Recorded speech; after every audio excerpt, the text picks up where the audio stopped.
కానీ దాని ఇంపాక్ట్ ఏమైంది? కొట్టించడం. ఇది అదే ఒక డైలాగు, బీపీలు వస్తాయి కొంతమందికి, ఇది వస్తాయి అన్నట్టు. ఒక ముఖ్యమంత్రి స్థాయిలో ఉన్నవాడు ఆ మాట మాట్లాడచ్చా? అప్పుడు కూడా మనం మాట్లాడుకున్నాం. తప్పు, రెచ్చిపోతారు, దాని వలన ప్రమాదకరమైన పరిస్థితులు వస్తాయి. ఇప్పుడు అప్పటి నుంచి ప్రతి అంశంలో కూడా వాళ్ళలో కసిరేగి ఉంది. ఇప్పుడు వాళ్ళు రివర్స్లో చేస్తున్నారు ఎక్కడికక్కడ. అది తప్పన్నాం మనం, ఇది కూడా తప్పనాల అంతే.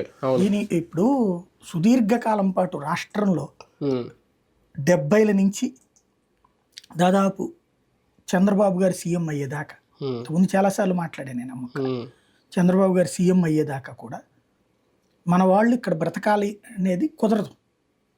అయితే జైళ్ళల్లో, లేదంటే బెంగళూరు, హైదరాబాదు లేదా చెన్నై, అంతే. ఇక్కడే ఆస్తి ఉంటుంది. 100 ఎకరాలు ఉన్నా సరే చివరికి కేసులు, లేకపోతే ఇంతే. ఇక దాని చుట్టూ తిరగడం తప్పించి బతుకులేని జీవితాలు చాలా కాలం పాటు.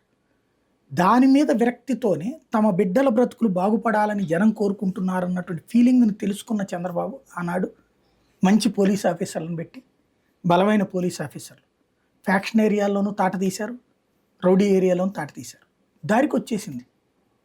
దాన్ని రాజశేఖర రెడ్డి కొనసాగిస్తూ ల్యాండ్ ఆర్డరే కాదు,